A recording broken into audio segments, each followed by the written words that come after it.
पैगाम मुस्तफ़ा सल्लल्लाहु अलैहि वसल्लम को पूरी दुनिया तक फैलाना, ये हमारी जिम्मेदारियाँ हैं। तो मैं दोबारा दोहरा देता हूँ, 3 अहम जिम्मेदारियाँ हैं। एक है अपनी रूहानियत की इस्लाह करना, नंबर 2 तमाम मुसलमानों की इस्लाह की कोशिश करना, उनके दिलों में आका की मोहब्बत पैदा करने की कोशिश करना, और नंबर 3 दुनिया कुफ्र और पूरी दुनिया शर्क से लेकर गरब तक सब की सब कायनात तक आका सल्लल्लाहु अलैहि वसल्लम की रिसालत का पैगाम पहुंचाना। आसान सा सबक है, ज़ात मुआशरा आफाक, इससे बाहर तो दुनिया है कोई नहीं। पहली बात मैंने क्या बताई, ज़ात। जितने सूफिया ने नबी पाक सल्लल्लाहु अलैहि वसल्लम की मीलाद की महफिलें मानी हैं, मनवाई हैं, मनाई है, इन महफिलों में उनका बैसियत सूफी टारगेट और मिशन ये होता था कि अपने दिल में और अपने मुरीदों के दिल में नबी पाक सल्लल्लाहु अलैहि वसल्लम की मोहब्बत डाली जाए। सूफिया पहले पैर अपने आस्थानों पर, अपनी खानकाहों पर महफिल मीलाद रखा करते थे, और महफिल मीलाद में खुद नबी पाक अलैहि वसल्लम के ऊपर दरूद शरीफ पढ़ते, आका की शान में मनकबतें और नातें पढ़ते, और आका सल्लल्लाहु ताला अलैहि वसल्लम के लिए खड़े होकर सलातो सलाम पढ़ते, झूमते, और नबी करीम सल्लल्लाहु अलैहि वसल्लम के नाम की खैरात करते, लंगर पकाते, दुनिया को खिलाते। और मिशन और मकसद क्या होता था, ताकि अपने सीने के अंदर मोहब्बत रसूल करीम सल्लल्लाहु अलैहि वसल्लम को पैदा किया जा सके। हमारे उलमा ने साफ लिखा है कि दिलों में मोहब्बत, अपने शेख की मोहब्बत पैदा करनी हो या नबी करीम सल्लल्लाहु अलैहि वसल्लम की मोहब्बत पैदा करनी हो, तो इसका बेहतरीन जरिया, जिस हस्ती की मोहब्बत आप अपने दिल में पैदा कर रहे हैं उसकी शान बयान करना, इस मोहब्बत को दिलों में उठाने और पैदा करने का बेहतरीन जरिया होती है। दिलों पर असर अंदाज होती हैं ये बातें, लेकिन अल्लाह की मोहब्बत आप अपने दिल में पैदा करते हैं, करना चाहते हैं, तो अल्लाह करीम क्या तरीका इरशाद फरमाता है, अल्लज़ीना इज़ा ज़ुकिरल्लाहु वजलत क़ुलूबुहुम, जब अल्लाह का जिक्र किया जाए तो ईमान वालों के दिलों पर कपकपी तारी हो जानी चाहिए। तो जिक्र का असर दिल पर होना चाहिए। तो जब कुरान की आयतें पढ़ी जाएं तो उस वक्त भी दिलों में अल्लाह की मोहब्बत पैदा होनी चाहिए, और आयत का मफहूम समझ के सुना जाए आयत को। तो जिस मौजू पर आयत चल रही है उस मौजू का दिल के ऊपर असरअंदाज होना, और नबी करीम सल्लल्लाहु अलैहि वसल्लम का जिक्र खैर आए, आका की इत्तिबा के बारे में आयतें आएँ, आज तक आका की मोहब्बत के बारे में आयतें आएँ, तो उस वक़्त भी इन आयतों के मफहूम को दिलों के ऊपर असरअंदाज होना चाहिए। और जिस तरह हम नात पढ़ के झूमते हैं, क्या ही मज़ा आए कि हम कुरान पढ़ के भी अगर उसका माना आता हो तो उस तरह झूमें। कुरान ज़्यादा हक रखता है कि इसको पढ़ने वाले के दिल पर इसका असर हो। ये उसी सूरत में हो सकता है कि पढ़ने वाला अच्छा पढ़े, तरन्नुम और तगन्नुम भी दिल के ऊपर असरअंदाज होता है, और अगर सही इसकी चाशनी हासिल करनी हो तो कुरान के मफहूम को समझ कर इसको सुना जाए। मैं बासूफिया की खिदमत में हाजिर हुआ हूँ, लड़कपन होता था, बुजुर्गों की मुलाकात का शौक़ होता था। एक जगह मैं गया तो एक अल्लाह के वली थे, वो बिठा के अपने मुरीदों से कुरान की तिलावत कराते थे, सबके हाथों में सिपारे दे दिए जाते थे, उनमें से एक को कहा जाता था तुम ऊंचा ऊंचा पढ़ो, बाकी सारे उसी मकाम को खोल कर उसके पीछे पीछे देख रहे होते थे। और जब वो ऊंचा ऊंचा पढ़ता, ज़्यादा रश नहीं था, कोई 20-30 मुरीद होंगे टोटल, यही होता था। आजकल एक तमाशा बना हुआ है कि जिसके ज़्यादा मुरीद हों वो ज़्यादा कामिल समझा जाता है, ऐसा कुछ नहीं है। हमने ऐसे ऐसे औलिया देखे हैं कि सारी ज़िंदगी में एक बंदा मुरीद किया है, लेकिन सही घड़ के गए हैं उसको। जना एक भी पैदा हो जाए तो बहुत होता है। तो थोड़े से मुरीद थे, तकरीबन 1986-85 के ज़माने की बात है। तो दरियाए चनाब के किनारे पर उनका आस्थाना था। इधर आके चनाब है, उधर उसका कोई और नाम है सरहद में, वो पठानों का इलाका, सरहद की बात कर रहा हूँ। तो वो जब साथी कुरान पढ़ता था तो वो उनके मुरीदों के कुलूब जारी हो जाते थे। मैं खुद ऐनी शायद इस बात सुना। अल्लाह के कलाम से मोहब्बत, अल्लाह के कलाम के समझ के पढ़ना और इसको पढ़ने से नबी करीम सल्लल्लाहु अलैहि वसल्लम की मोहब्बत अपने दिलों में पैदा करना, ये मोहब्बत रसूल दिल में पैदा करने का अव्वलीन तरीका होना चाहिए। हम कहते हैं ना कि हम नात की सूरत में कुरान सुनाते हैं। अब ये शेर बजाते खुद ठीक है या नहीं, इसको इसके अंदर भी इस्लाह की जरूरत है। तेरी लिखी हुई नात ये कुरान नहीं है, और इसकी सूरत में कुरान नहीं, तू नक्स का पलंदा है।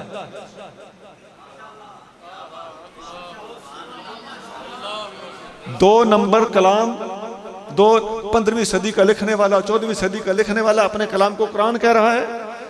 सिर्फ कलाम सुन के झूम छोड़ना काफी नहीं है, मुहक्किकीन से कलाम पास करा लेना चाहिए। ये शेर बजाते खुद लायक इस्लाह है।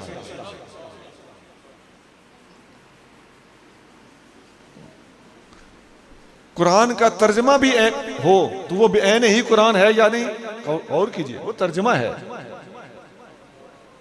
तो इसका कलाम जिसमें बहुत सारे शेर ऐसे भी हैं जो ऊट पटांग हैं, तो इसको कुरान करार दे देना कुरान करीम के साथ अच्छा सलूक नहीं है। हम मोहतात अल्फाज इस्तेमाल कर रहे हैं, फतवे नहीं लगा रहे। खुदा का खौफ होना चाहिए। पकड़ के ऐसे दोस्तों को बताया जाए क्या लिख दिया तुमने, जुर्रत होनी चाहिए। हमने देखा हमारे स्टेजों पर कलाम जब पढ़ा जा रहा होता है बेशुमार शेर गलत होते हैं। शेर लिखने के लिए आलिम होना शर्त है। जाहिल आदमी के लिए नात खानी और शेर लिखना हराम है। नबी पाक सल्लल्लाहु अलैहि वसल्लम ने हज़रत हसन बिन साबित और हज़रत अब्दुल्लाह बिन रवाहा, हज़रत काब बिन मालिक, इनको बुलाया। मुस्लिम शरीफ में हदीस है, हदीस मुस्लिम शरीफ में है। फरमाया आओ बताओ कैसे लिखोगे। एक ने सुनाया, हुजूर ने नापसंद किया, दूसरे ने सुनाया, नापसंद किया। अब लिखने वाले सहाबी हैं, हुजूर नापसंद कर रहे हैं। 6395 हदीस नंबर है मुस्लिम शरीफ, और लिखने वाला 14वीं 15वीं सदी का बंदा है और ये कह रहा है मैंने जो लिखा है कुरान है। ये मुवाजना कीजिए ना। तो ये बहुत बड़ी अफसोसनाक सूरत हाल है। इसी वजह से हम बहुत सारे दूसरे लोगों का, जो अहले सुन्नत के अलावा या अहले इस्लाम के अलावा बैरूनी दुनिया है, उन लोगों की तनकीद का निशाना बन जाते हैं।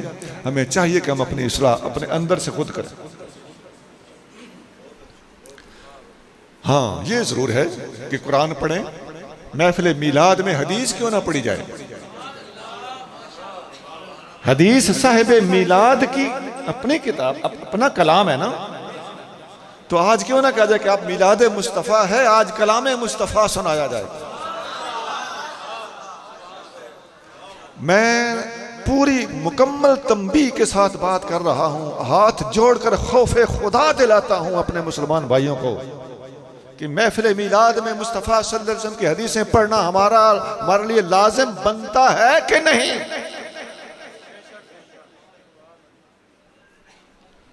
आज महफिल मिलाद मुस्तफ़ा है। मिलाद मुस्तफ़ा सल्लल्लाहु अलैहि वसल्लम के मुनासबत से आज आका की 10 हदीसें सुनाई जाएंगी, आज 5 सुनाई जाएंगी। आज एक हदीस, लंबी हदीसें भी होती हैं, मुख्तसर भी होती हैं, ये माहौल के मुताबिक है। आप तादाद मुतय्यन कर सकते हैं।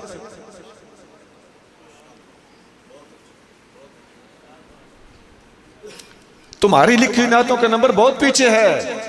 सिर्फ कुरान के बाद ही नहीं है, कुरान के बाद अभी हदीस है, और हदीस के बाद भी सहाबा और ताबईन के अक़वाल हैं, और कलाम पर ही आना है तो अभी सहाबा का कलाम मौजूद है, ताबईन का कलाम, नातिया कलाम मौजूद है। उसके होते हुए तेरे कलाम का नंबर आ जाएगा। बैठो आराम से।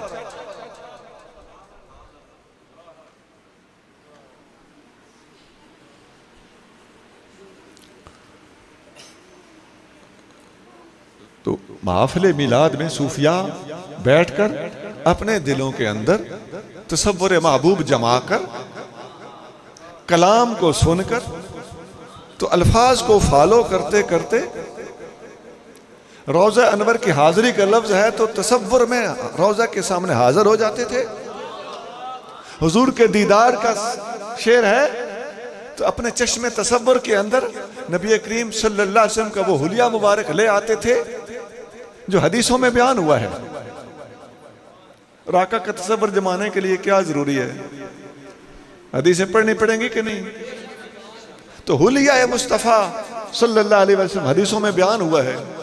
मीलाद की महफिल में आका के शमाइल के ऊपर मबनी हदीसें और आका का मुबारक हुलिया अगर बयान किया जाए, अब उसके बाद नात पढ़ी जाए तो मजा आएगा कि नहीं। सुना हदीसों में मिलता है कि आका सल्लल्लाहु अलैहि वसल्लम का कद मुबारक ना बहुत लंबा था ना छोटा था, लेकिन इसके बावजूद जब आप लोगों में बैठे होते थे तो सबसे ऊंचे नजर आते थे। साफ हदीसों में आता है। आप सल्लल्लाहु अलैहि वसल्लम की पेशानी मुबारक कुशादा थी, भवें मुबारक घनी थी, दोनों भवों के दरमियान बाल नहीं थे, बीनी मुबारक ऊंची थी, दहन मुबारक न बहुत फराख था नहीं छोटा था, निहायत एतदाल के साथ था। होंठ मुबारक भी न ज्यादा मोटे थे न ज्यादा पतले थे, इसी तरह है हदीसों में। दांत मुबारक मोतियों की तरह जुड़े हुए थे और सामने के दांतों के दरमियान मामूली सा जिसमें से हवा गुजर जाए इतना सा खूबसूरत फसल था।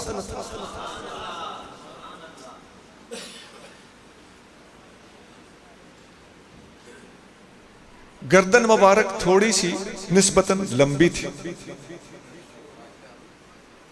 साहबी फरमाते हैं कि इतनी खूबसूरत मूर्ति भी नहीं होती जितनी हुजूर की गर्दन मुबारक लंबी थी। हालांकि लोग बड़ी मेहनत से उसको तराशते बनाते हैं। अभी मैं गर्दन मुबारक से ऊपर ऊपर की बातें कर रहा हूं। आप सल्लल्लाहु अलैहि वसल्लम के रुखसार मुबारक गोश्त से भरे हुए थे। आप अलैहिस्सलाम की पलकें स्याह और लंबी थी।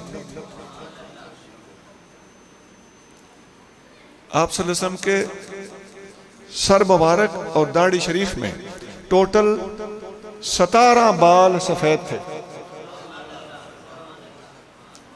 है कोई आज दुनिया में बंदा जिसके मानने वालों ने उसके बाल भी चिट्टे कितने और काले कितने गिन लिए हों?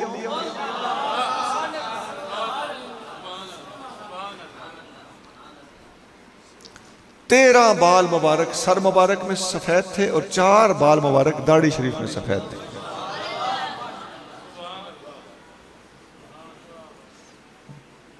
सीना फराख था, यहां बालों की एक दमक थी, एक धार थी बाल मुबारक। बतन मुबारक सीना और बतन बराबर थे।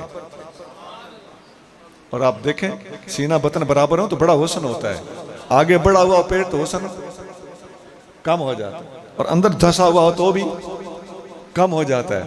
लेकिन एतदाल था, बराबरी थी, मुहाजात थी। अलगरज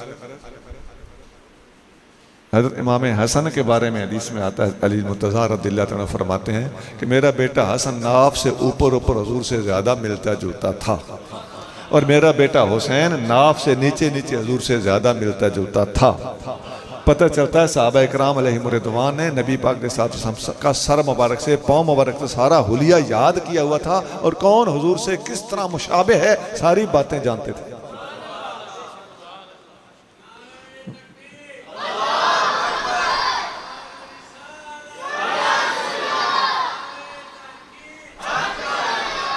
तसव्वुरे या अली, तसव्वुरे रिसालत जमाने में मदद मिली कि ना मिली? और मजीद आका सल्लल्लाहु अलैहि वसल्लम की सुन्नत पर हर अदा पर अमल किया जाए तो ऐसे बंदे के लिए फनाफिर रसूल होना और आसान हो जाता है।